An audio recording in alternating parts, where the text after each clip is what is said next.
Good afternoon, evening, night, morning, everyone. Happy to see you all. What is karma? There are two concepts of karma. On the one hand, karma is fate. On the other hand, it's a good activity. There are also two concepts, Vikarma, which is sinful activity, and Akarma, when a person acts but no karma occurs. This means that fate is not formed as a result of this action. Karma. On the one hand, karma means fate. You reap what you sow. But on the other hand, the word karma also means good activity, that is to say, good karma. According to the Vedas, karma simply means something good, because there is also vikarma. It means something bad. But for us, karma is also understood as something bad. They say, this is your karma. It means something bad. Anyway, the word fate is not so pleasant. It's usually used when there are some problems. We'll mostly use the word karma to refer to everything together, but somehow karma means fate. And if we talk about fate in general, karma is divided into several types. The first type is called Prarabdha karma. Prarabdha is that part of karma accumulated in the past life, which is meant for the present incarnation. As you understand, Prarabdha karma moves. This means that for a person in pure goodness, their amount of karma intended for the present incarnation increases. For a person in degradation, it decreases, because they cannot get rid of everything at once. On the other hand, karma accumulates for future lives when a person is in degradation. For today's life, it decreases because they don't pass the tests, they get stuck. But for a person who is in pure goodness, and even more so for a spiritually developed person, their karma burns away. Look at the difference. When a person is in pure goodness, they are active, strong, so their fate undergoes a change. People in pure goodness often have a harder life than people in passion or degradation. Why? Because they take upon themselves a greater fate for this life than those who are in passion or degradation. But when a person is spiritually developed, when a person prays to God, they start burning karma. Faith burns karma. Faith in God burns karma. Then the person feels relief.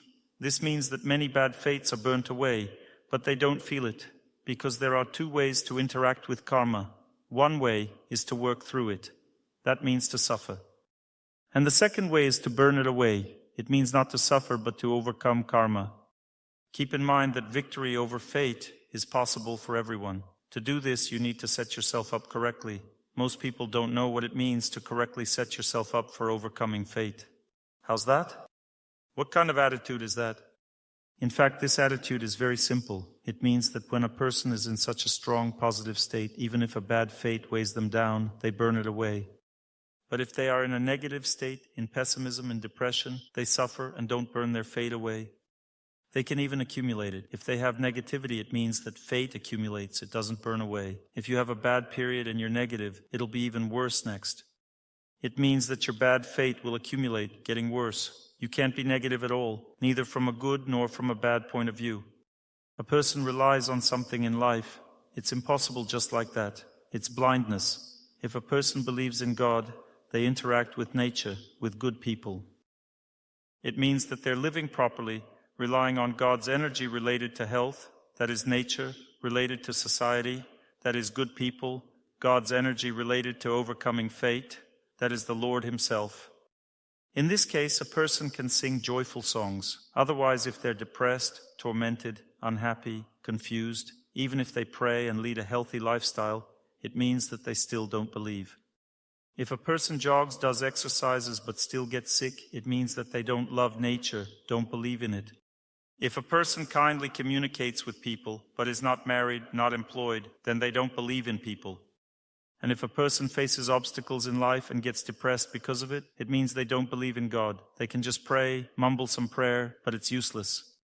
You can sit and mumble for 2 or 3 hours, but it'll not change anything because faith is in contact with memory. A sign of faith in God is that your memory is constantly telling you about God and not about your affairs. This means that you believe in God. But if your memory is connected to something else, then fate will torment you. The second type of karma, Prarabdha karma, is what you are destined for in this life. Some people think, I have a good fate, but we don't know what else is destined for us in the next life. Fate in the next life might be even more complicated than in this one. No one knows. Therefore, there's also a Prarabdha karma. It means karma that is not yet manifested. Prarabdha means manifested, and Aprarabdha means in the future, in the next life. We don't know what is not manifested there for us, so a person should not put much trust in their fate. They don't know what will happen next. A Prarabdha karma is divided into two parts. The first part is Kriyaman karma. Kriyaman is the karma that is created by our actions in this life and impacts both this incarnation and the future. And the second type of karma is Agami karma. This is karma, the results of activities accumulated in past lives, but intended not for the present incarnation, but for future ones. Agami karma is the karma that we don't interact with at all in this life. It's not ours. It doesn't seem to be ours, but it's ours, just not now. Kriyaman karma is something we interact with, but the question is how a person's desires are taken into account when they're affected by fate. Let's say a person says, I don't want to suffer. They have that kind of attitude. Good. In this case, all the best things in fate come out, and all the worst things accumulate. This is the behavior of all people who are in a state of passion and degradation. They're constantly thinking, I don't want to suffer, I want everything to be good. Well, if you want everything to be good, then all the good karma comes out, and all the bad karma accumulates. It accumulates until the ice cracks, until your dam breaks. And then the fun life begins. How do people live in passion and degradation? They live by saying, we're doing great, until it breaks through. And then it breaks through, and there comes a streak for several years. The person becomes completely invisible, inaudible. They've gone into the abyss. That means they're gone. God willing, someday they'll come out. Some die there, end up in mental institutions, and drink themselves to death. People in passion and degradation live for today. They don't understand that tomorrow can be very difficult if they just think, yes, let everything be good for me. A person does nothing for their future. This means that things will be bad soon. This is how Kriyaman karma works. We create karma by our actions and say, I don't want to be responsible for it. You left your wife, you don't want to be responsible for it. That's fine. If you have devoutness in your life, then you won't be responsible for it now. This devoutness will help neutralize your bad fate. This means that your bad fate will begin to take effect in the future, either in this life or in the next one. If you have a strong devoutness, maybe you'll put it off until the next life. But that doesn't really change anything. We misuse our devoutness. The second type of misuse of devoutness is fooling around, called visualization. You decide to visualize something, I want this, I want that, and all your devoutness goes into this, I want. But in reality, the stock of devoutness in the heart is meant to neutralize some dangerous situations in life. For example, there's an accident. All this is accounted for in our fate. Some people say, but that's not fate, it's an accident. All accidents are also fate. And why, for what reason did this accident happen to me? It happened because I didn't have enough devoutness. All the devoutness was spent on my desires. I want a bigger apartment, I want this, I want that. I'm being stubborn, demanding this from fate. Fine.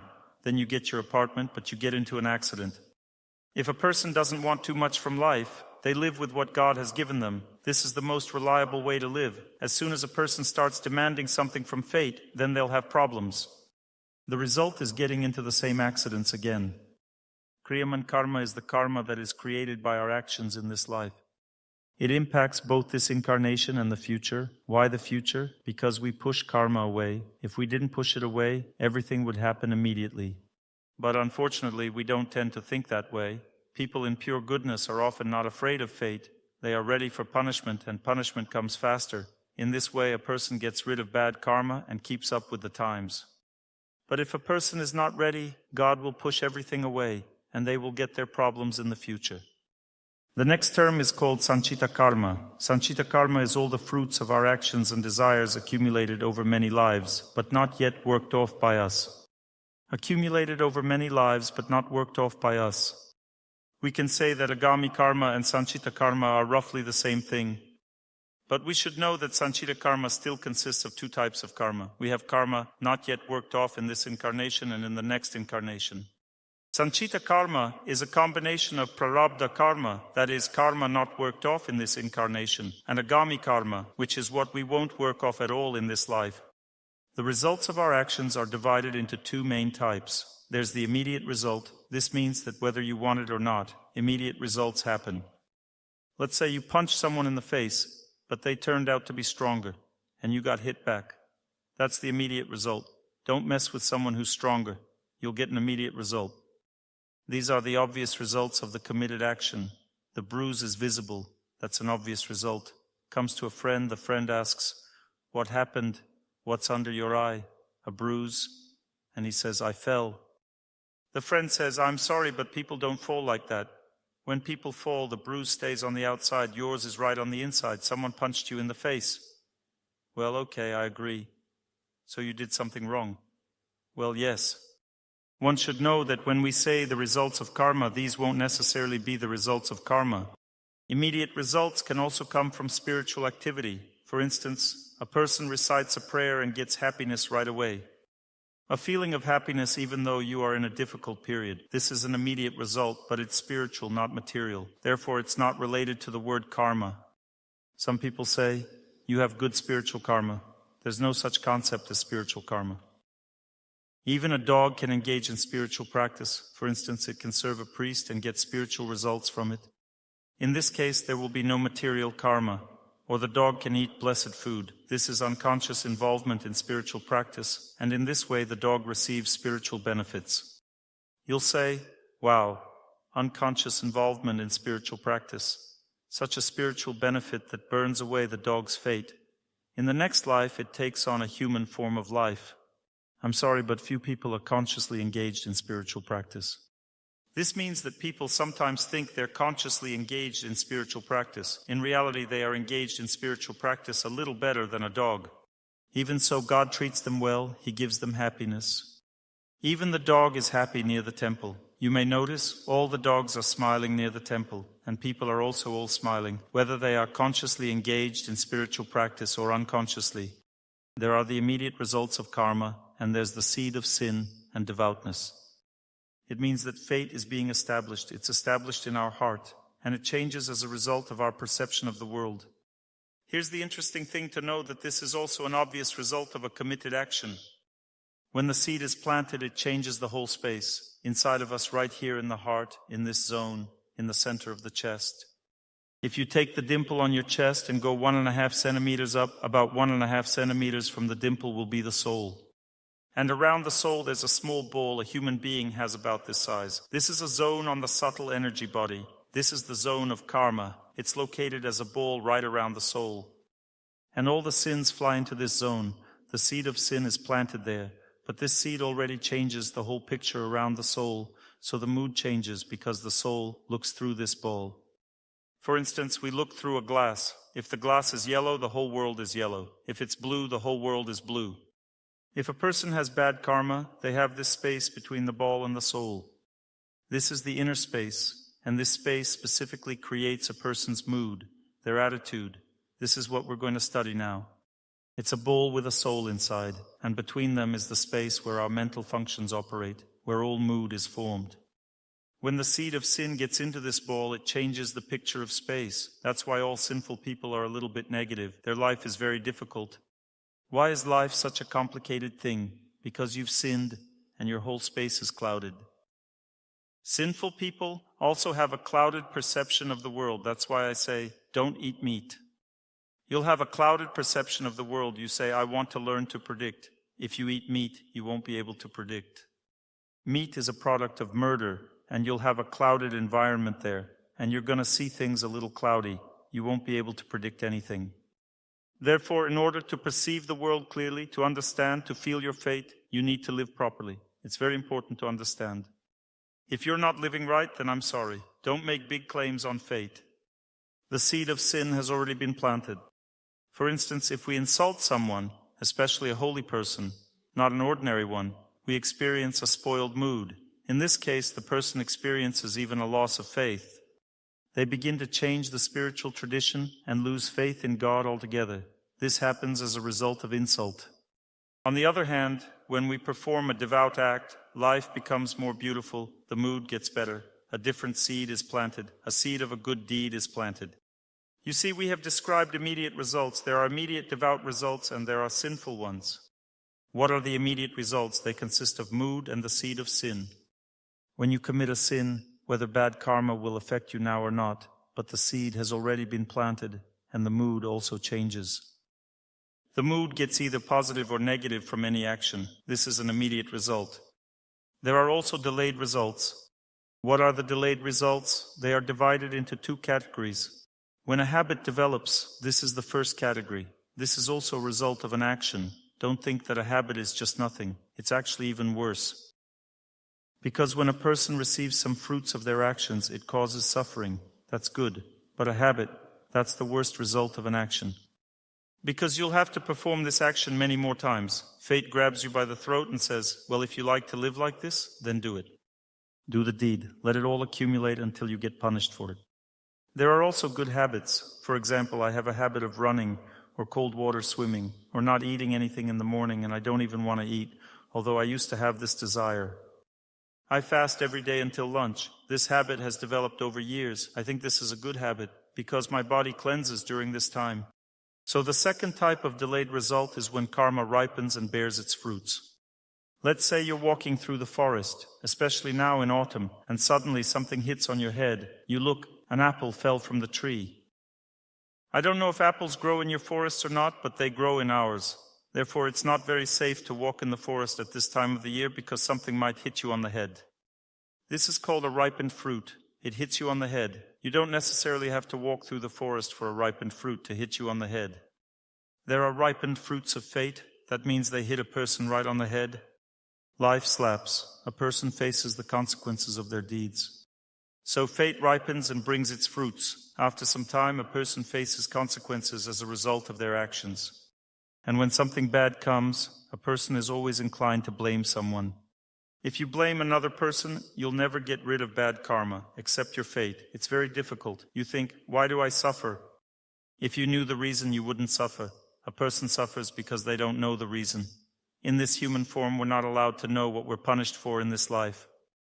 But a person can have knowledge. They can tell themselves, it's always for something I did. This is such a brave step because it's more pleasant to say, the other person is really to blame. I never did anything bad. But if a person is honest with themselves, they say, yes, I received this as a result of something I had done. This doesn't mean you shouldn't punish the sinner. That's a different matter. But if you receive something, then accept it. It's yours. Otherwise, if you don't accept it, you won't overcome your bad karma at all. You'll keep facing the consequences until you accept it. But it's interesting to know that if a person understands that they were wrong and starts to make amends before bad fate comes, do good deeds, then karma softens or dissolves completely. A person can be forgiven. Nobody is doomed. Well, that's it. You did the deed. You'll be punished no matter what. This is the position of modern astrologers. They only see the chart. They see nothing but the chart. This means they don't see anything at all, because besides the chart, there are also person's actions, their intentions. If a person has made amends, has prayed, then the bad fate shown in the chart won't necessarily take effect. It might act much milder, or it might not act at all. A person might not even feel what's drawn in the chart, or feel it slightly. Of course, it all depends on what's drawn in that chart. Sometimes it will definitely be felt. The question is just how. And astrologers often say, don't bother getting a new coat. They don't believe in anything good. These astrologers deny all good prospects. They don't believe that a person will survive, that they can overcome fate, make amends, that their prayers will help, and so on. It's better not to turn to such astrologers. They are all in degradation.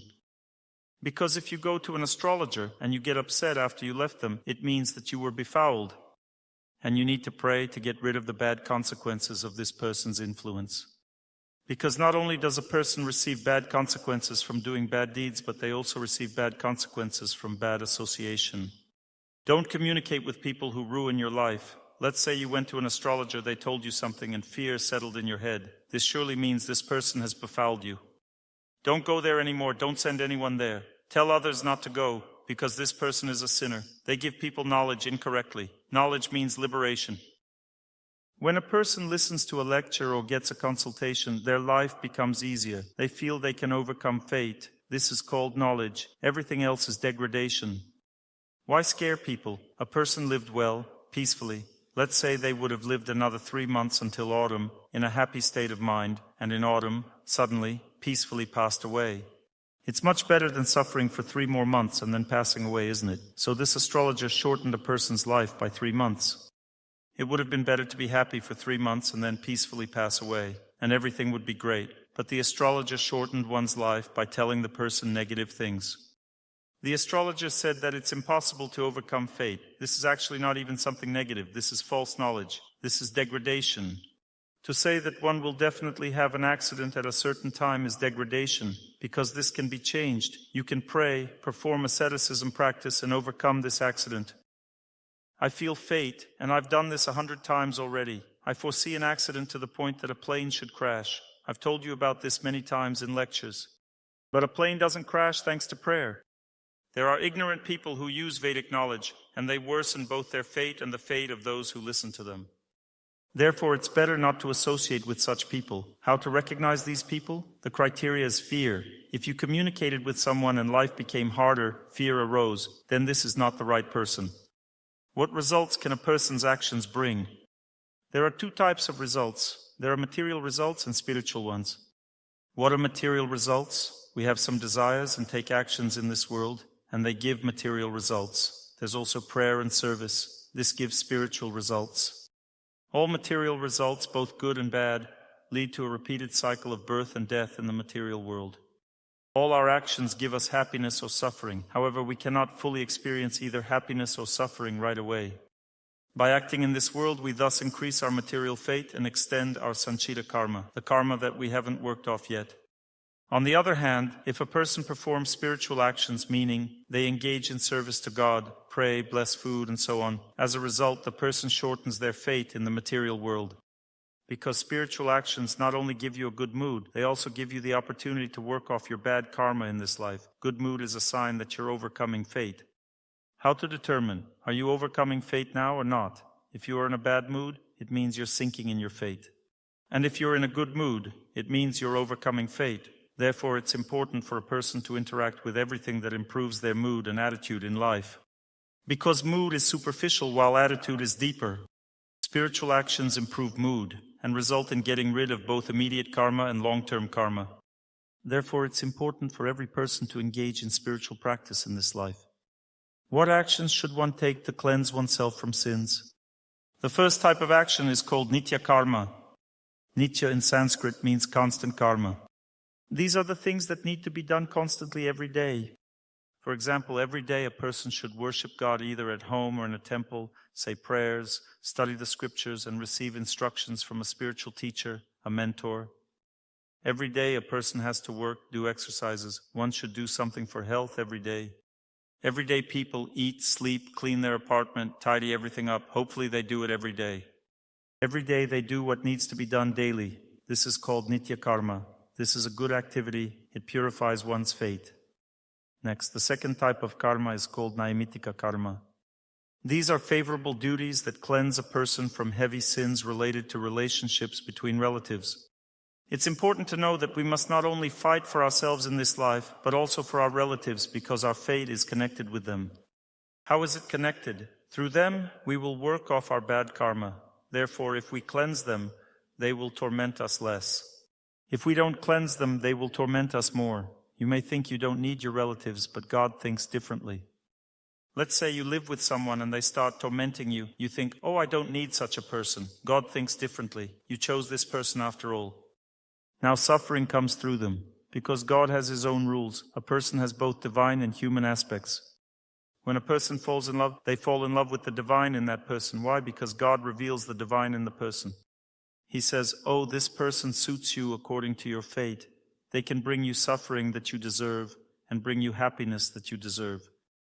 God reveals the divine to a person and one falls in love. As one song says, I look at you as if into a mirror, as into self-reflection. Exactly, you're looking into self-reflection. And then this person will torment you. Some think, what? I chose happiness for myself. Why is this person tormenting me? It seems unfair. No, you chose what God gave you. God revealed this person to you. Otherwise, you wouldn't fall in love. If God doesn't reveal a person to you, you won't fall in love. It's impossible. And God always gives both positive and negative equally. If you fall in love with someone, don't think there will be more positive things and fewer negative ones. It will be equally. Therefore, accept your fate. And fulfill your duties to your relatives. For example, if relatives pass away, you should pray for them. Praying for a relative is very important. This is called the Shraddha ceremony. Shraddha means memory. Shraddha is a memory of a relative. You can do this or not, but the main thing is to pray for your relative. Those who pray want to do something else for their relatives. They light candles for the relatives so that they are mentioned in prayers. And they also prepare blessed food and place it in front of the relative's photograph, and the relative seemingly eats this food on a subtle level, as long as you remember this person. You think of your relative at this moment, and this person eats this food on a subtle level, and then this food should be given to animals. Animals just need to eat. They don't care about the subtle level. They just need something tasty to eat. Animals finish this food afterward. Blessed food carries the power of purification from sins, and therefore the relative receives great benefit. Prayer works the same way. Modern people don't know how to correctly perform Naimittika karma. They don't know that it should be performed in a clean environment, in a pure atmosphere. For example, during memorial services, people get drunk. Even wine should not be served during memorial services because evil spirits influence through wine. And therefore, if someone serves wine during memorial services, the ceremony is befouled.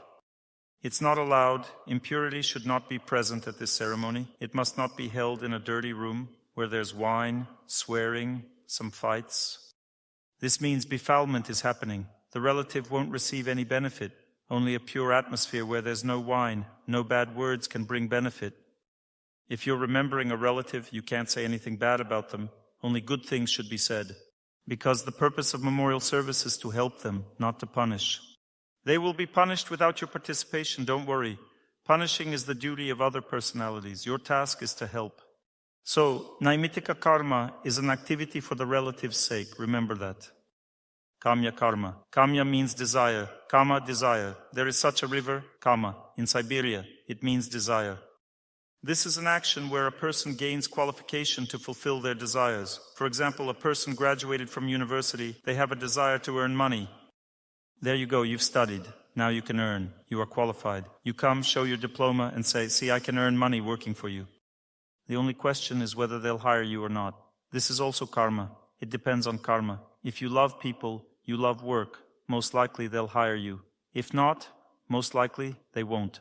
Whether you have a diploma or not, therefore Kamya karma implies something more than just studying at university. Kamya karma also means learning to love people, learning to love work, otherwise nothing will work out, whether you studied at university or not. If you don't love people, don't love work, even if they hire you, you'll get fired.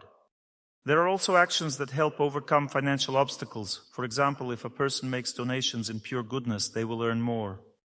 Because the main reason why a person earns little is greed. Greed interferes. A person keeps all attention on themselves. As a result, people feel they don't want to make deals with this person and don't want to buy anything from them. Greed prevents attracting money. Money doesn't flow to a greedy person. And when a person makes donations, they open their hearts to people. And their good karma begins to attract resources into their life, and bad karma, on the contrary, weakens. One great sage, Chanakya Pandit, says about this, accumulated wealth is preserved through giving, just as flowing water stays fresh through the removal of stagnant water. Let's say there is a pond, a river flows in, a river flows out. This is stagnant water, but there's inflow and outflow. You have desires, they are stagnant, meaning your desires are constant. I want more money because there's nothing to live on, Dr. Torsunov. These are stagnant desires. They never change. A person always wants money. This is a stagnant desire. But if you make donations, meaning water flows out, then it won't go stale. It will stay fresh. And thus your fate related to money will always stay fresh if you always give gifts. And if you also accept gifts kindly with a good heart. If your wife cooked for you, you should say, thank you, my dear. Thank you for feeding me so well. Accepting gifts doesn't mean just eating and leaving. That's wrong. This was given to you as a gift, meaning your wife spent energy on you. She spent her energy on you. This is a gift. Praise your wife for this. Or let's say you received your salary. Don't just grab it. Say thank you to the cashier. They gave it to you. No one stole your money. Be always happy when you receive. This will be the river of love flowing in, and it should also flow out. But if you just receive, praise everyone, and do nothing for anyone, then the water will still accumulate and go stale. It will still go stale. Charity puts an end to poverty. Righteous behavior puts an end to suffering. If you're suffering, behave correctly to avoid suffering. Otherwise, you'll continue to suffer. Intelligence puts an end to degradation. What is intelligence? When people listen to lectures, they learn how to live right, they engage their intelligence, they become reasonable. Otherwise, they degrade. There are people who know how to steal without getting caught, or how to attract a girl so that she agrees to go to bed with you. This behavior doesn't bring anything good, but there is reasonable and decent behavior. When you use your intelligence to do good deeds, not evil ones. This reasonable behavior puts an end to poverty. Charity means the end of poverty. Right behavior puts an end to suffering and degradation. You begin to understand how to live right. And insight puts an end to fear. Insight is developed through fasting. People who practice fasting have a better sense of fate, therefore they are less afraid. Frugality. If a person doesn't throw away dairy products, doesn't throw away bread, salt, doesn't waste water, then they have fewer financial problems. The great Saint Chanakya Pandit said about this, "The goddess of prosperity comes by herself where fools are not respected." If people listen to a fool, there will be no luck. Fools should not be respected. Grains should be well stored, or in other words, not wasted. You don't need to fill the whole apartment with bread, of course. Husband and wife should not quarrel. When people argue, there won't be good fate. Why? Because they spread negativity on the subtle energy level around themselves, and no one wants to deal with them. One who wears unclean clothes, has dirty teeth, speaks unkind words, sleeps after sunrise, although they might be the greatest person, they lose the grace of the goddess of prosperity. Is it clear? I'll repeat again. Those who don't wash themselves, don't do laundry, don't brush their teeth, speak unkind words, always get angry and sleep after sunrise, although they might be very devout, great people, they lose grace. They're devout, but they have no money, because they live incorrectly. You should maintain cleanliness. It's Kamya karma. A person who not only studies at university to earn money, but also does good deeds, loves work, loves people, is an example of Kamya karma. Such a person will undoubtedly have means for living. When does a person become poor? When wealth is obtained through sin. That means wealth taken by force. Sometimes a person gets wealth not because good fate has come to them. They commit violence if they take this money from others. Sinfully obtained wealth can last for 10 years. In the 11th year it disappears. Even initial savings disappear. Assume a person has some money saved up, and using this money they hired people and started to exploit them.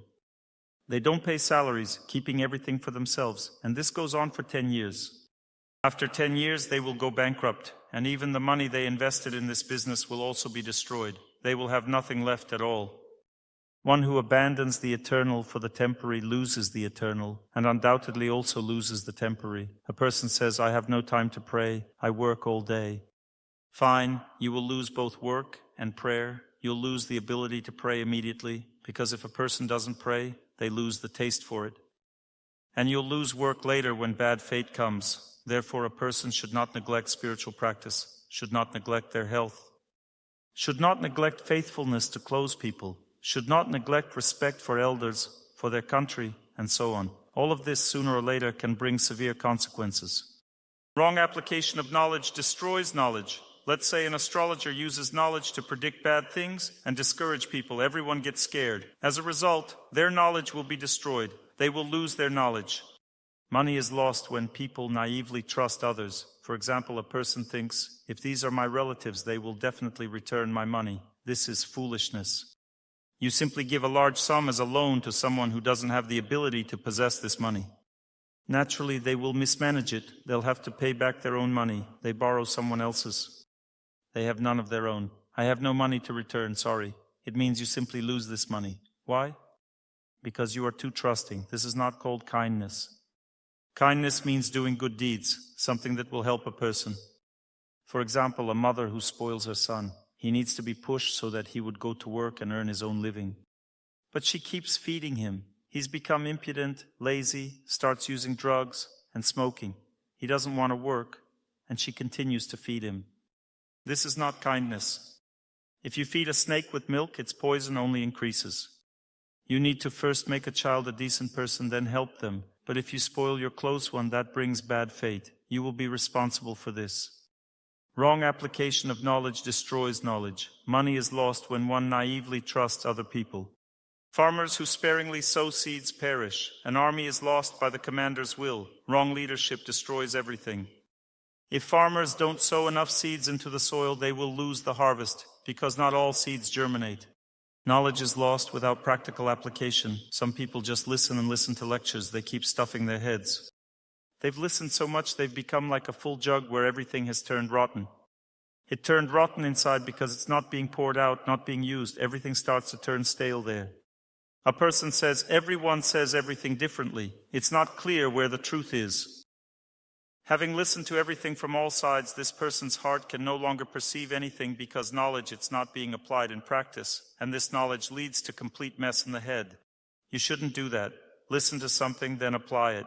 If you don't apply it, there's no point in listening. Otherwise, there will be chaos in your head. Everything needs to be applied in life. You should use knowledge. There is superficial knowledge, and there is deep knowledge. Deep means applied in practice. It forms faith. Deep knowledge forms faith.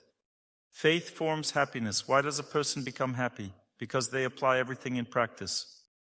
As a result, faith is formed in a person. And happiness comes from faith. When a person believes in good things, they become happy. If they don't believe, then they are unhappy. A person should believe in nature, love the wind, love the sun, and so on. They should love people, love joy, good deeds. Believe that everything will be good if you make efforts. This is how one should live. A person must perceive everything correctly, otherwise they won't be happy in life. Knowledge loses its meaning without practical application. A person is lost due to degradation and wrong lifestyle. An army is lost without a commander. A woman is lost without a husband, so all women should be married. If you're not married, then you should have a lot of female friends. If you're not married and have no friends, you'll be lost. Because a woman has strength only in communication. If she's lonely, has no communication, she has no strength. Such a woman loses herself. So we've talked about Kamya karma. It's karma when a person does the right things to live properly, to live well. If you want to live well, live properly. Next, Prayaschitta karma. This is the next type of karma related to activity. In this case, these are types of activities. It's not karma perceived as fate, but as activity. That is what we're going to talk about. We talked about kami karma, which is study, good deeds. Naimittika karma is karma when you do good deeds for your relatives. Nitya karma is when you perform daily duties. It's karma as an action, and Prayaschitta karma is an action done for purification from sins. These are activities that one should definitely do. For instance, it's beneficial to fast and pray at least once every 2 weeks. We know that there are fasts from meat, eggs, and all other orthodox fasts. This is Prayaschitta karma. At this time, people repent, go to the temple to have their sins absolved, and then sin again. It's believed that if a person does something with the intention of sinning again, the Lord will not absolve them of their sins. Let's say you're leaving the factory, stole stuff there, turned your pockets out, sort of returning everything, but on the way you collected more and left. You'll be punished not only for what you stole last time, but also for what you stole and returned. No one needs that kind of repentance. You understand? If you repent with the intention of doing foolish things again, God will punish you for it altogether, wholesale. Wholesale. You think that small things are not taken into account, that you've already repented for it. I won't be punished for this. No, you will be punished for all these things together. If your attitude remains the same, you'll be responsible for everything together, because the purpose of making amends is to change your attitude. If you stop sinning further, you'll be forgiven for the sins you committed before. But if you keep on sinning, you won't be forgiven. This is called hypocrisy. That is, you've repented, but it's of no avail.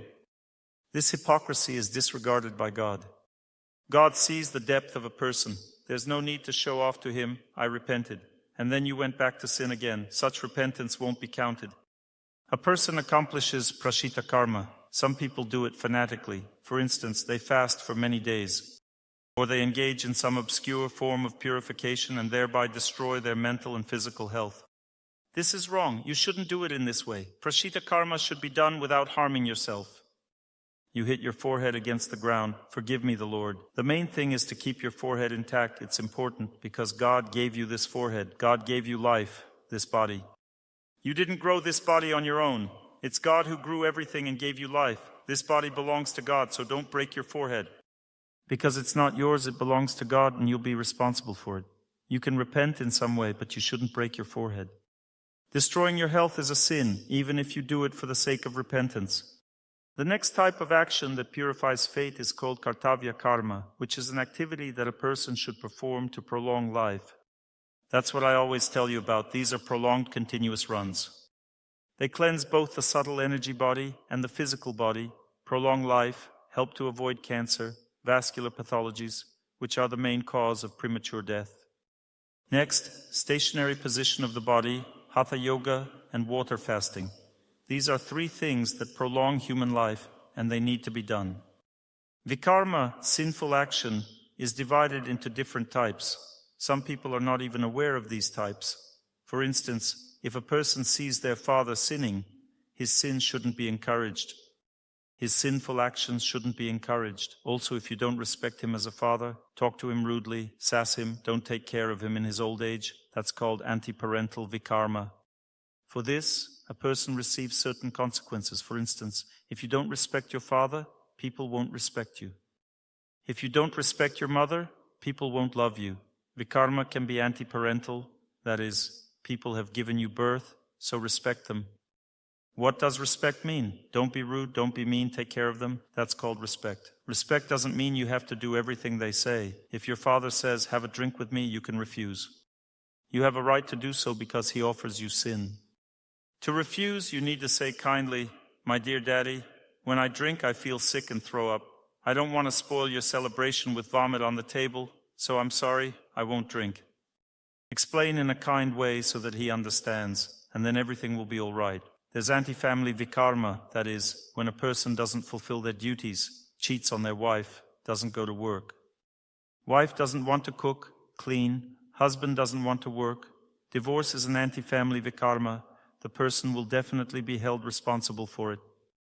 There's also anti-social vikarma. A person speaks ill of the government, thereby destroying the integrity of the state, its foundations. Weakening of the country always leads to wars. As the result, people die. You speak ill of the ruler, weakening the country. As a result, it leads to the weakening of the country. A weak country is prone to wars and various disasters. This is exactly what's happening in Ukraine now. You have to respect your government and try to help it to make the country stronger. Otherwise, all these constant revolutions lead to the destruction of the economy. Antisocial vikarma is also a failure to fulfill one's duty to society. A person has learned to earn money without working. This is vikarma. A person does nothing at all, but the money keeps coming in. They have found a clever way to live. For instance, many people in the West now live on various unemployment benefits, in spite of the fact that they can work. When I was in Germany, I saw a man there, healthy as an ox. I asked, how do you live? He answers, I'm living on welfare.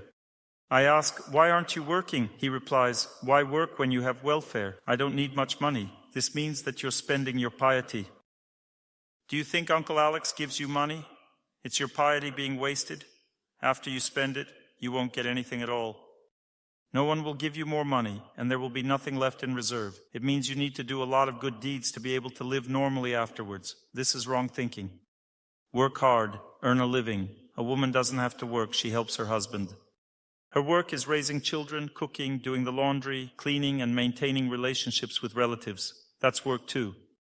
A man needs to work. Sometimes people switch places. For instance, the husband is completely incapable. He cleans, takes care of the children, cooks. While the wife works, she's strong.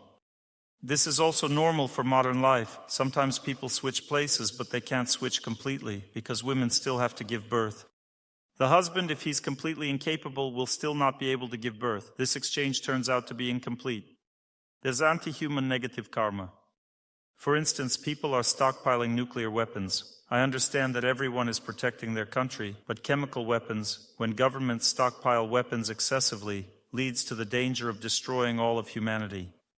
Or a factory works producing something useful but creates a lot more dirt and stink. It's also anti-human negative karma. As the result, the managers of these factories will go to hell.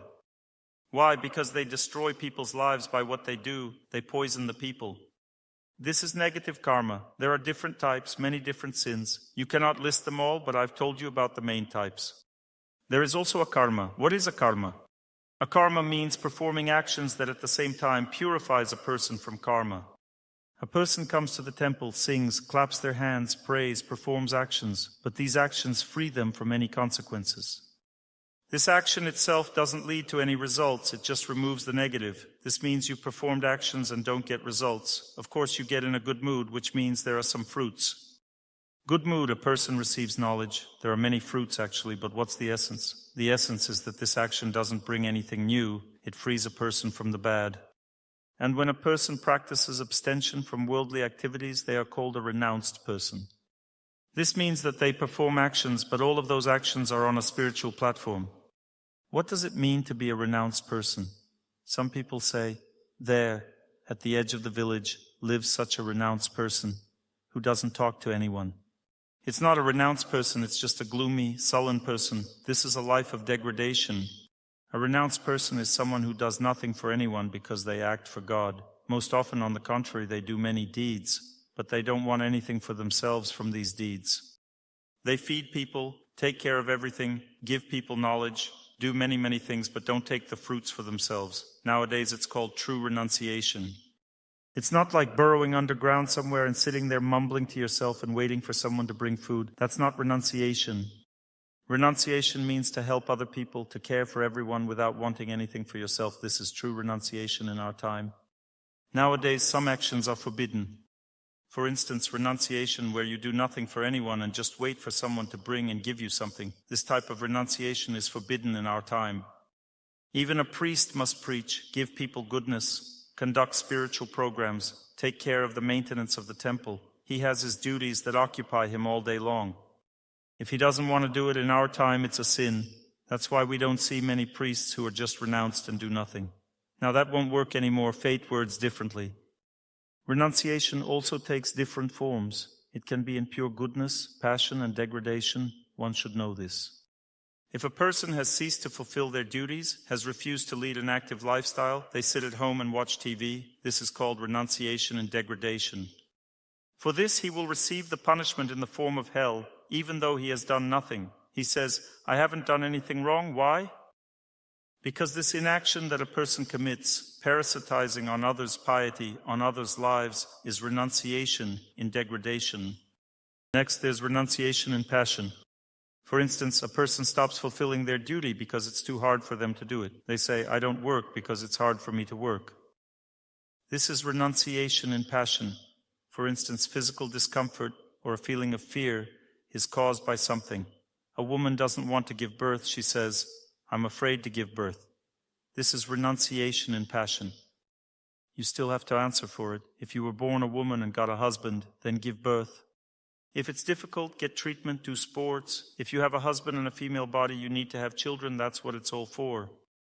It doesn't mean you need to have 10 children. Some women say, oh, that's definitely about me. She already has 5 children. Oh, I don't want to have kids. This is renunciation in passion. What I am talking about is when a woman has no children at all, she needs to have children. That's what I'm saying.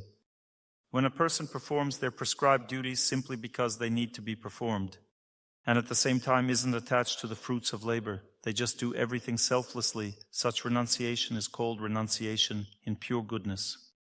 A person does good deeds, gives everything to everyone, doesn't need anything. This is renunciation in pure goodness. The person who acts with intelligence, according to the scriptures, is in a state of pure goodness, leading a life of pure goodness. The person renounces the unnecessary, the degradation, has no aversion to anything bad, but is attached to the good. This means that this person clearly has knowledge and behaves appropriately. Do you want to punish someone? Punish, but you shouldn't feel aversion towards anyone. Aversion is wrong behavior. A person does bad things due to degradation. Punish if it's in your power to do so, but don't show aversion, don't snort at them. Indeed, no one can renounce an activity. Some activity is still performed. A truly renounced person is called one who renounces the fruits of their labor. What should no one, not even priests, refuse? Sacrifice. What is sacrifice? These are certain rituals. No one should ever give up ritual activities, charity, asceticism, practice. They prolong life. Even great souls who perform all these things are purified, even if they are completely renounced from the world. Also, a person should never abandon their prescribed duties. Even a priest has duties. He must keep the temple clean, conduct services, and give confession to people. These are all the activities that a renounced person must perform. In addition to physical activity, there is also invisible, subtle mental activity. One should know that the action itself has two manifestations. There is subtle action, invisible action, which is also called pre-action, and there is visible action, which a person performs externally. One should know that pre-action is meant for intelligent people and action is for unintelligent ones. For instance, if a person prays before getting married, this pre-action changes the act itself. This is how intelligent people act. Intelligent people, before doing anything, seriously pray and purify their actions. In this way, they avoid bad karma. And unintelligent people act first and pray later, looking at what happened. One needs to be an intelligent person, which means always understand that God has given you another chance to correct everything. Don't take an action before you take a pre-action. You've decided to go on an airplane, pray, feel whether the flight will be favorable or not. If you decide to get married, to have a baby, pray, try to understand whether it will be favorable or not. Because if you know in advance, if you're forewarned, you're forearmed. If you know it's going to be difficult, make an effort to make it not difficult. If you feel the airplane is going to crash, don't fly it. Even these things happen. Recently, a plane crashed, but before it crashed, the flight attendant's father prayed. In his prayer, he saw that his son would die in about 2 weeks on this very flight. He didn't know which flight it was and told his son, "Please listen to me for once in your life. Get out of this company now, even though it was a profitable company, and you'll save your life. That's how I saw your fate." And the son obeyed. He got a job in a less profitable company. And in his previous company, the entire crew he used to fly with died. It was at this time that a Boeing crashed in Ukraine. It was flying from Australia or somewhere in Malaysia. That was exactly the Boeing story. That means that one person didn't get on it. Although, according to his fate, he should have been there. His father saved him from death because the pre-action worked. Pre-action can save a person's fate, which is why it's important to take pre-action. Think before you do something, otherwise there will be problems. The actions we take have consequences. Now we are talking about deep things. I have been asked the question, where does character reside in a person? I will answer that question right now. In this sphere, located in the center. Here we have the soul and such a sphere. Memory is located in this shell. Fate means memory. There's memory of good and bad actions, of our good and bad desires. Desires also create fate, not only actions themselves, but also desires and thoughts. And this memory is fate itself. The energy of fate is understood by us through memory. Therefore, everything you remember is the impact of karma. But a person has a choice. Memory is not only connected with fate, it's also connected with intelligence. Intelligence is such a mental function that includes knowledge gained by a person as a result of their conscious life. Animals have memory, they have fate, but intelligence is not activated. They have no consciousness, they cannot overcome fate.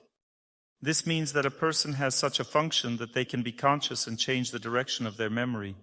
They can remember God and thus change their fate. In this case, memory is not fate, but a force that liberates from fate. Memory can be divine, which liberates from fate, and memory that comes from fate.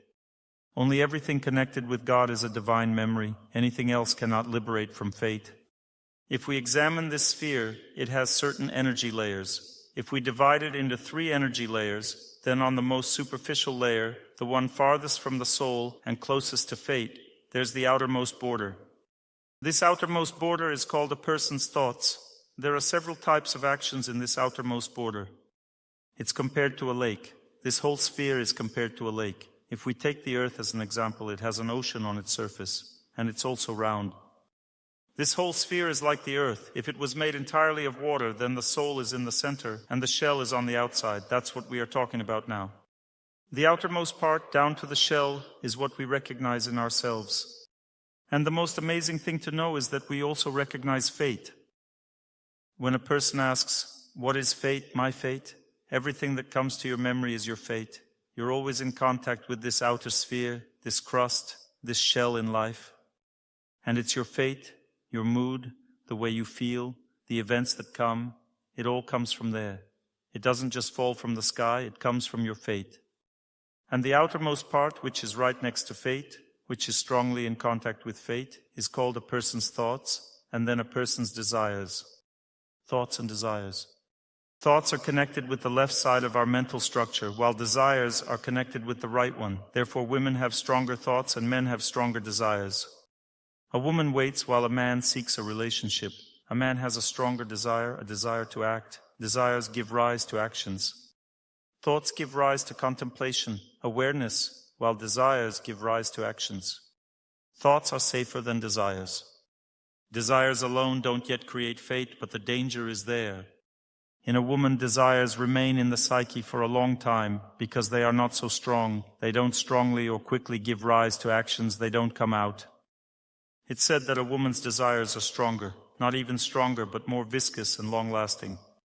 A woman can desire something for a long time, but it doesn't turn into her fate because she doesn't have a strong enough will to fulfill those desires. In a man, desires immediately turn into actions because they're backed up by willpower.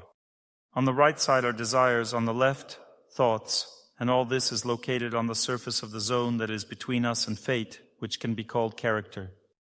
Next, after we talked about thoughts and desires, comes mood. Mood is not an attitude, it's something that flows from attitude. Attitude is located even deeper.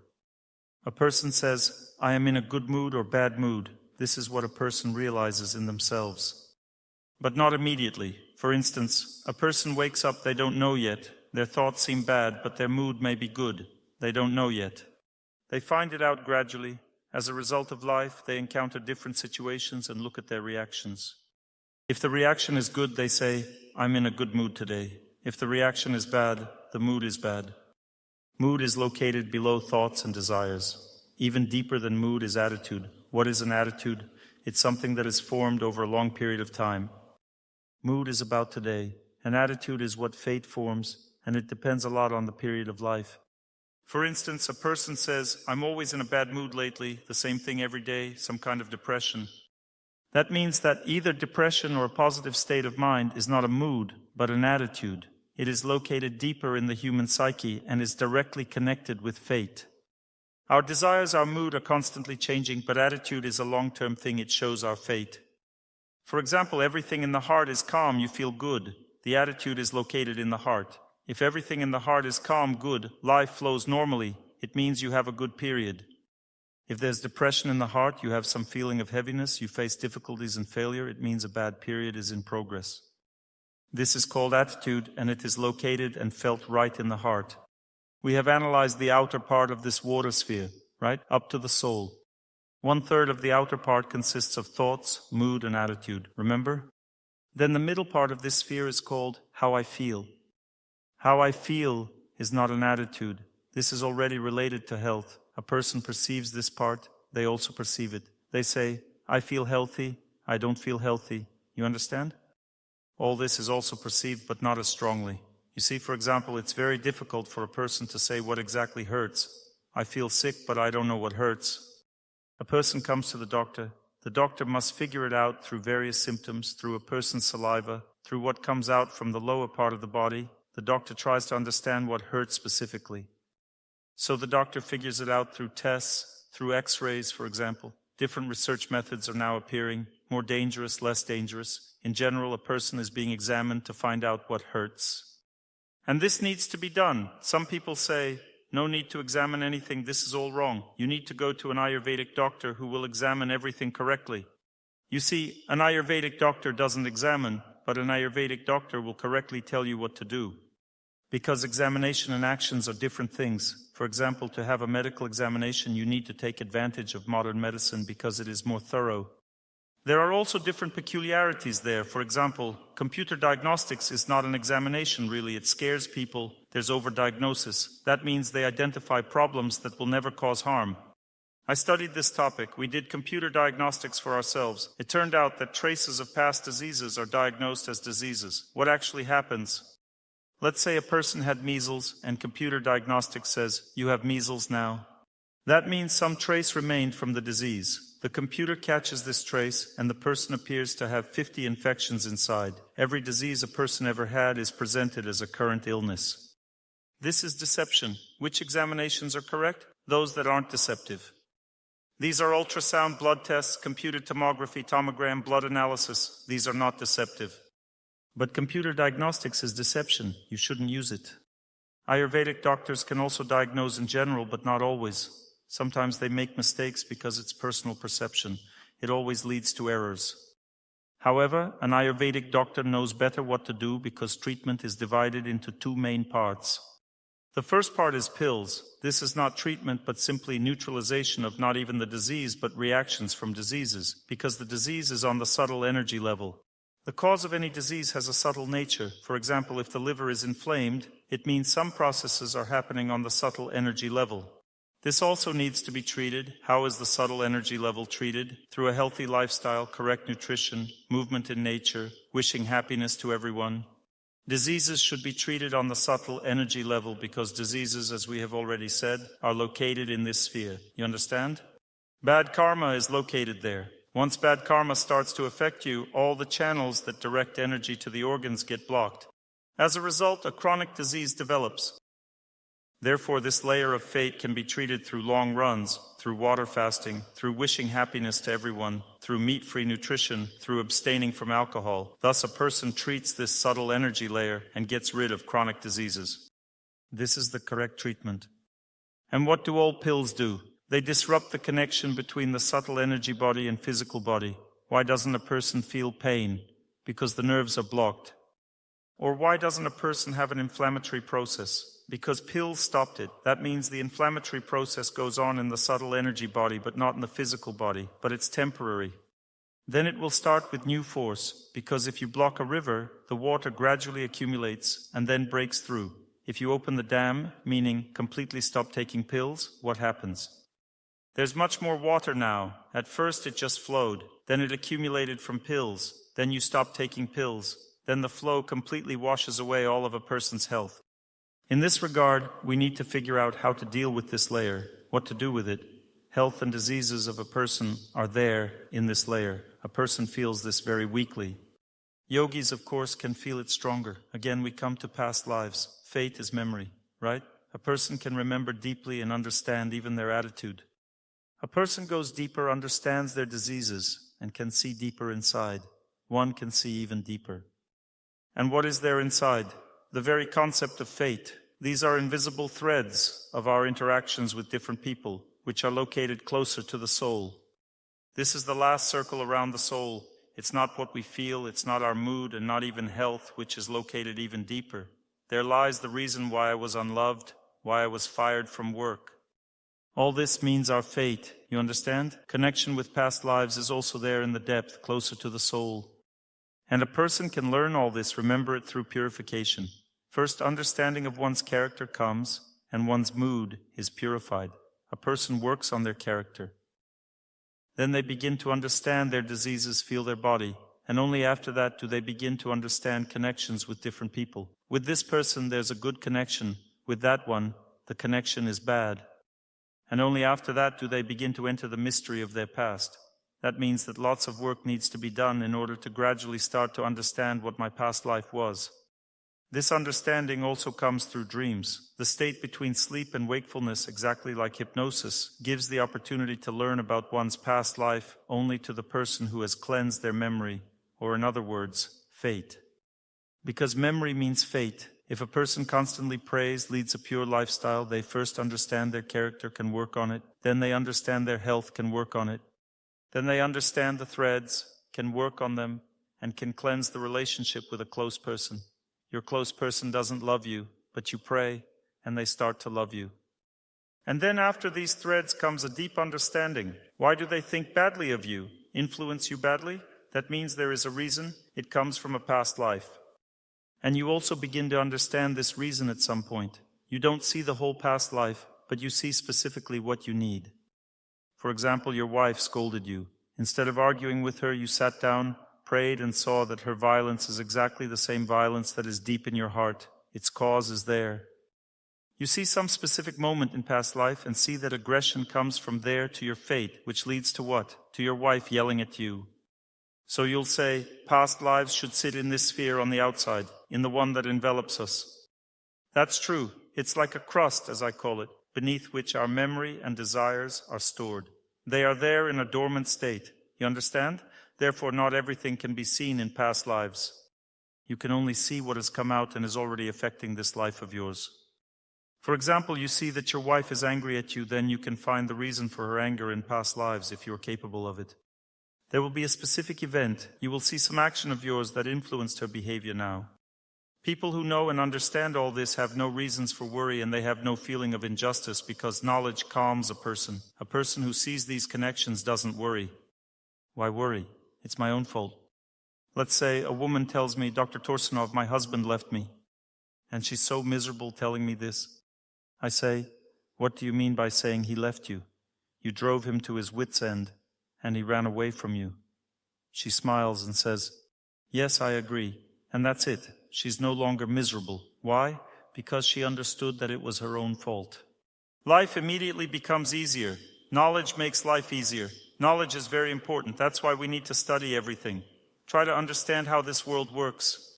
If you want, we can talk about the crust on top, what happens to it, and how does it affect the water layer. We can also talk about this. This is what we will talk about. Let's start with the fact that we performed an action. And the first thing we got was pleasure from the action, or displeasure from the action. We performed some action. Where is the action located? Above the sphere, there is a crust, beneath which fate is located. We performed an action. And this action immediately affected the crust. How? We'll talk about this later, and it affected what's beneath the crust. How did it affect? First, a person gets an impression. They say, I did a good action. An impression appears. This happens on the very surface. The influence first occurred on the very surface. Then when you've done the action many times and feel that you like such action, it turns into a habit. For example, you smoked and felt good. A habit develops. You want to smoke. Why do you want to smoke? Because these impressions went deeper and formed a habit. We're talking about new karma. It's not that you're destined to smoke by fate. You came up with this yourself. You smoked again and again. First you got impressions from this action. Impressions went deeper, and what happened? They began to affect the mood. If you don't smoke, the mood is bad. You need to smoke. After smoking, your mood improves. Then it turns into attitude. And the person already thinks, it's impossible to live without smoking at all. I constantly want to smoke. And a person decides to smoke constantly. That means it turned into an attitude. This attitude matured, formed over time. It was deposited in the person's deep memory. What happens next? Then this structure, in the form of a seed, gets attached to memory. There, in the depths of consciousness, this structure, a karmic knot, is formed from actions. We call it a seed. A seed is formed from multiple actions. This seed means a habit in your fate. If it attaches to crust, it will affect the next life too. At first, it doesn't affect the next life. You can still fix everything.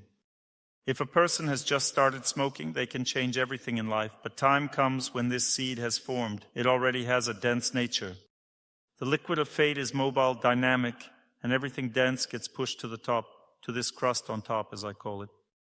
And everything lies there in this crust, accumulates there. For what? Then time acts, and time influences through planets. Time influences through planets. Time influences through cardinal directions, and this time presses. And exactly what time presses falls inside. These seeds are all hanging, and when time presses on them, they float back into the thickness of water, and the seed immediately goes deep to different depths.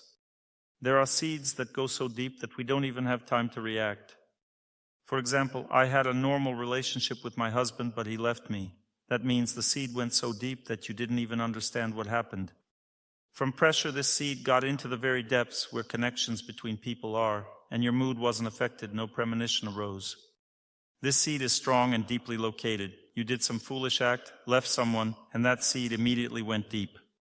And you're given no chance. You won't suspect anything. Suddenly the husband leaves and doesn't return. It means that you committed some serious act in the past, that the seed was planted very deep initially, and then it caused an event in your fate. There are seeds that affect mood. That's nothing serious. When it affects the mood, a person has some feelings. Oh, something's not right. Something's going to happen. You know how it usually happens? A person died from suffocation in their past life. And when there's slightly not enough air, a person thinks, I'm suffocating. Why? They died from suffocation, and their mood was very strongly stirred up. Everything gets very strongly stirred up before a person's death. And memory from this remains. This is how you can feel your past lives, through fear. For example, a person has fear of suffocation. If there is slightly less air, they get scared thinking, I might suffocate. This fear arises not because you will suffocate in the future, but because you have already suffocated once. Or a person is afraid of heights. I'll probably fall down and crash someday. No, you've already crashed. You definitely won't crash now. Or a woman thinks, I'm afraid my husband will leave me. Don't worry, he has already left you. Don't be afraid. This fear always comes from the past. It doesn't come from the future. People think, I have a premonition of trouble. If you want to understand how to sense trouble, it's completely different. When a person has a premonition of trouble, there's no fear at all. They feel in their heart that trouble will come. They have a premonition. A calm, sober person can have a premonition. Only a person with a calm consciousness, only a person who is in a calm state of mind is capable of having premonitions. If they start to worry, become anxious, then it's definitely not connected to the future. It most likely comes from the past, and most likely from some serious events that happened in the past. Therefore, never think that the fear that arises in your heart is a premonition of trouble. A premonition of trouble always comes in a calm state, in a sober state, when a person has a clear head. When a person is calm, they feel troubles as a volume of work, as difficulties in life. And at the same time, they are ready to overcome it. Therefore, premonition is a good thing, but it only happens to those who pray. When a person has the strength to resist fate, this strength comes from God. Then they can have premonitions of trouble. And this is a calm, sober state.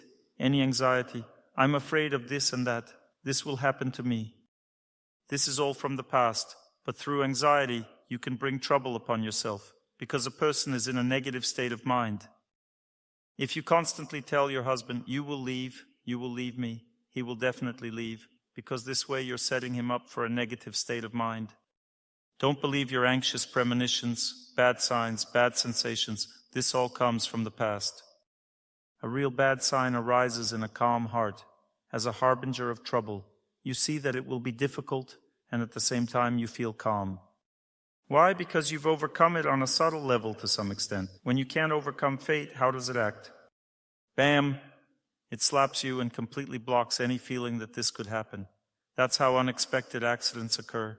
A person is driving a car and crashes. Why? Because fate cuts off their sense of intuition. The sense of intuition only appears in people who work on themselves. They pray, perform some asceticism practices. When a person prays, performs asceticism practices, and approaches their fate, they remove the veil. Fate first blocks the memory of itself. But a person who prays and performs asceticism practice, they sort of clear all this up and suddenly see their bad fate, feel it, not in the form of fear, but in the form of work to be done. Only a person who is not afraid of fate and goes towards it is capable of defeating it. All people who are afraid, their premonitions are all self-induced. It comes more from the past than from the future. Only a person who is not anxious can foresee their fate. This doesn't mean that the close approach of bad fate doesn't cause fear. We are talking about some fairly distant future. When bad fate is approaching, it can cause fear. How does it happen? A person is not afraid of anything, not thinking about anything. Then suddenly, fear appears in the heart.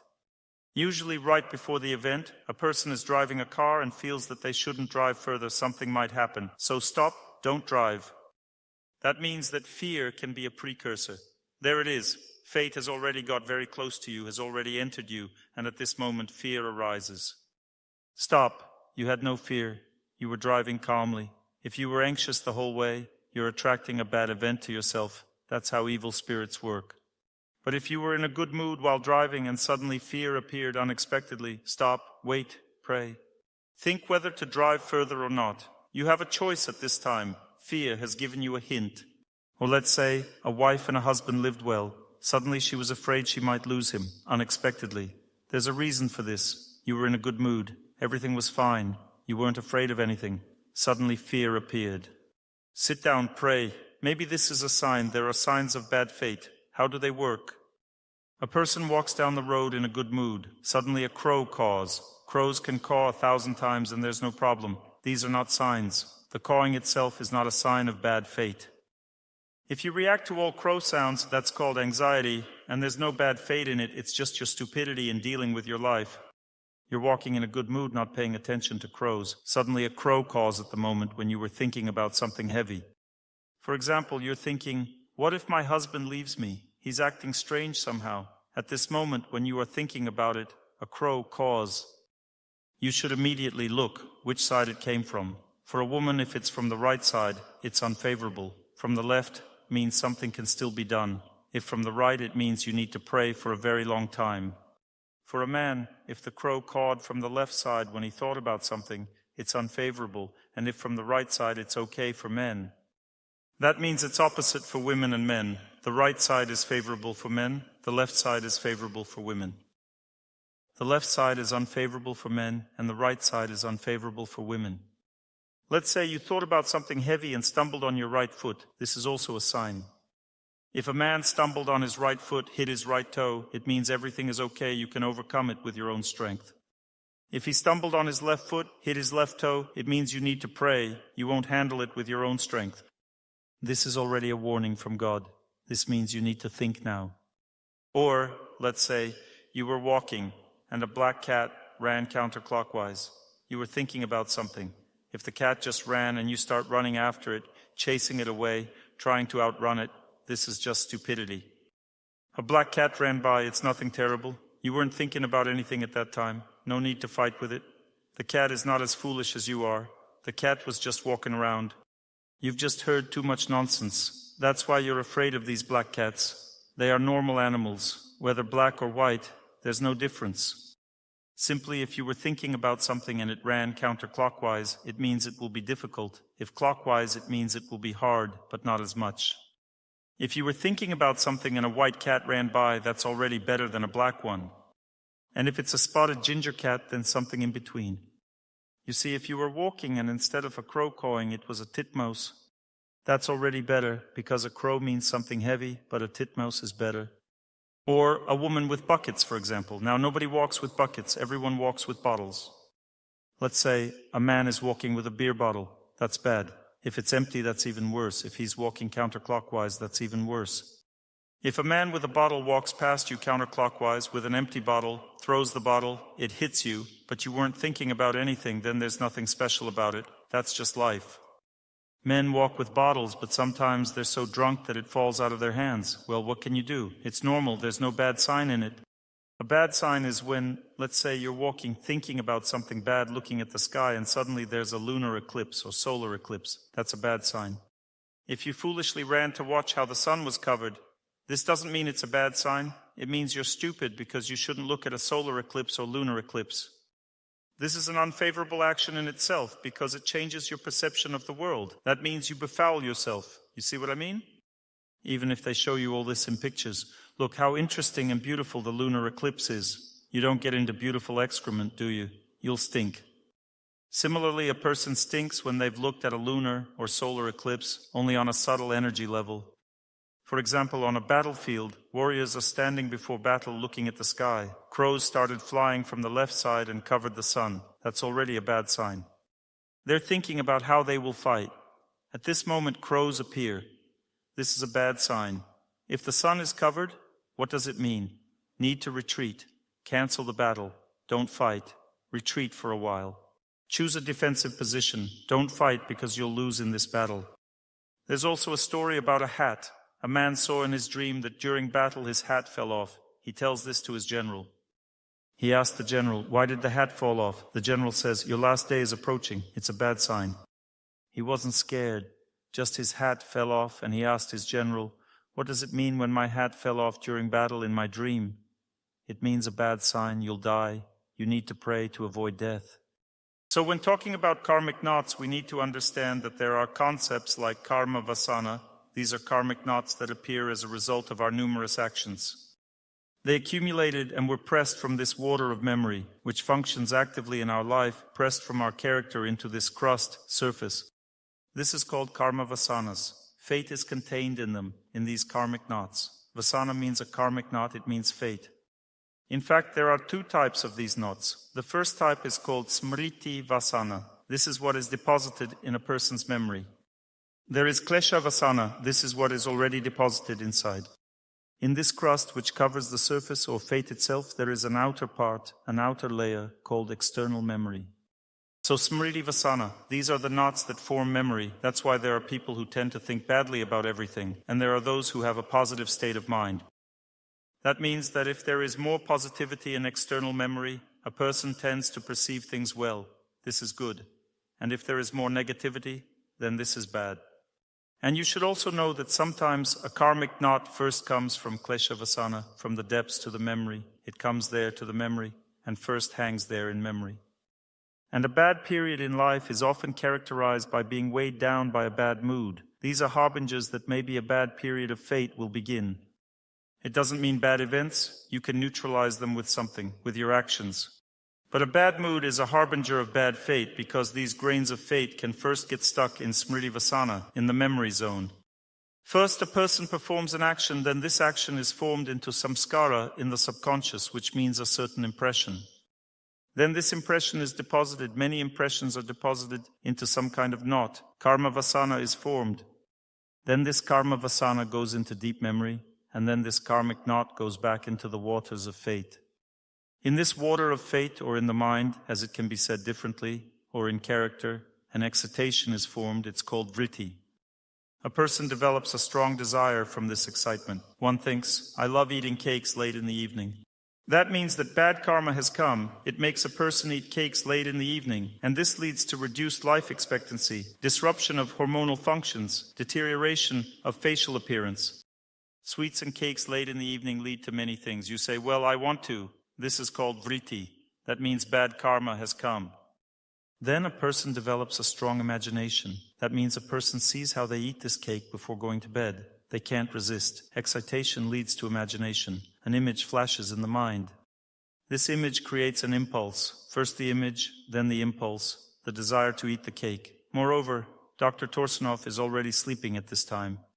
So karma probably won't work. Dr. Torsunov is sleeping, but Dr. Torsunov has nothing to do with your karma. And then there's a strong burning in the mind. You think, cake, cake, cake, and then the person suddenly starts eating. Can't do anything about it. This means bad fate has come. Dr. Torsunov, it's a bad fate. I gorged myself with a cake yesterday. Bad fate has come. Not necessarily. Maybe you just overate because you were with your friends and you all wanted to eat sweets. Sometimes a person does this simply of their own free will, and sometimes fate really makes them do it. When fate makes you do it, you should make amends. Don't make a big drama out of it. Fate made you eat the cake. You didn't lock the fridge. You relied on your willpower, but it didn't work out. You ate the whole cake late in the evening. Make amends a little and move on. Don't think, I'm weak-willed. I'll be eating cakes late in the evening all my life. Don't think like that. It's not true. This is incorrect thinking. That means that you shouldn't do bad deeds. These will be your problems. In general, don't do foolish things. That's the conclusion. Live right and everything will be fine in your life. That's the conclusion from our lecture. To learn more on the subject of health and healing of the body, please make sure to read my health guide, available for download on my YouTube channel or on my Instagram page. Thank you very much and see you soon.